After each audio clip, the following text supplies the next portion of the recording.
Bem, voltando agora ao programa Motivos para Viver, estamos no segundo bloco, hoje com a doutora Roberta Cleide falando sobre gagueira, que é de uma importância muito grande com essa proposta de reabertura da associação, né, Roberta? Uhum. Isso para vocês é uma reabertura, reinício. Como e onde vai funcionar, Roberta? Bom, nós vamos fazer a primeira reunião de abertura e informação do que é o grupo. Só fazendo parênteses, o grupo acontecia antes na Casa dos Conselhos, em cima do Mercado Municipal, conduzido por mim e pela Patrícia Cancian. Então nós vamos retomar agora, aqui na Faculdade Pitágoras, primeiro fazendo a homenagem ao Dia Internacional de Atenção à Gagueira, que é o dia 22 de outubro, foi uma data escolhida na Califórnia, nos Estados Unidos, em 1998, como opção para que as pessoas pudessem debater sobre o tema. Então nós vamos começar aqui no dia 22, às 6 da tarde, na sala 2 do prédio novo, e a partir daí nós vamos decidir com quem estiver presente qual vai ser a melhor terça-feira do mês para a gente continuar se reunindo uma vez por mês. É importante perceber que a Roberta está chamando a atenção desde o primeiro bloco que sem a discussão nós não temos a evolução dos nossos propósitos. Então, quanto mais escondido, quanto mais camuflados nós ficamos, menos solução nós vamos encontrar. E então, muitas vezes, a gente quer ficar num certo conforto, deixa para lá, não tem jeito mesmo, e a participação disso. Agora, essas reuniões serão só para os gagos ou para as pessoas que convivem também, as pessoas? Como é que vai funcionar, Roberto?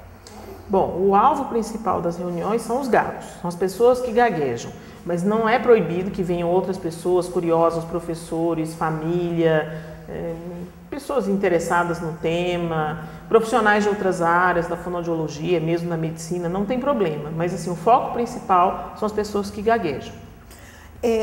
Esse tipo de problema que causa um trauma bastante grande na pessoa, em todo o seu desenvolvimento, desde criança, se essa discussão vem, se a família está toda envolvida e há uma preocupação desde criança, há uma possibilidade de cura ou de uma, vamos dizer assim, diminuição em alta proporção? Olha, a gagueira, como várias coisas humanas, é muito complexa, O que se sabe é o seguinte, de 100 crianças que começam a gaguejar por volta ali de 3 a 5 anos de idade, 98% delas vão ter remissão até o final da infância. 1% vai ter remissão até o final da adolescência e vai sobrar 1% adulto de gagos, No Brasil, tem duas autoras importantes na discussão sobre a gagueira. Uma é a Isis Meira, de São Paulo, e a outra é a Silvia Friedman. A Silvia Friedman tem uma discussão muito rica a respeito da importância da gente prestar atenção no conteúdo da fala do gago e não no como ele está falando. Então, se a família tem uma aceitação maior, se a família começa a lidar com isso dessa forma, não é que isso vá necessariamente curar a gagueira, mas é mais fácil ser gago quando você tem espaço para ser do jeito que você é. Na verdade, as pessoas falantes, fluentes, também têm muitos episódios de desfluência. Quando essa desfluência é muito acentuada, a gente chama de gagueira. As pessoas gagas também têm muitos momentos de fluência. Então, assim, é importante que a pessoa preste menos atenção no como ela está falando e que ela consiga dizer o que ela quer. Então, nesses anos todos que eu trabalho com pacientes gagos, eu também fui aprendendo a não me deter no jeito que eles estão falando, nas repetições, nas hesitações, mas no conteúdo deles. Então, assim, perante o gago, a gente não fica falando, calma, respira, pensa devagar, porque quem está falando fluentemente não fica pensando no que está falando, vai falando. Então, para o gago não é diferente.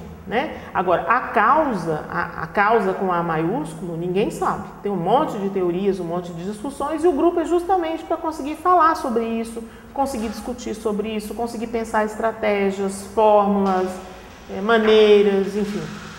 Roberta, a importância dessa relação entre o seu interlocutor e o gago, ela é de suma importância, porque normalmente O ser humano tem uma ansiedade quando está conversando. Normalmente, quando tem duas pessoas conversando sem problema da fala, um já não escuta o que o outro fala.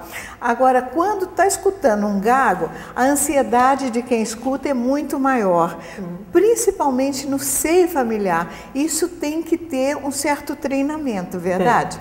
Tem. Isso, inclusive, é uma coisa discutida como uma pressão, né? Fonológico. Você não pode fazer pressão a pessoa falar. A pessoa fala, né? A gente não fica medindo que jeito que a gente está falando. Então, para gagueira, isso não é diferente.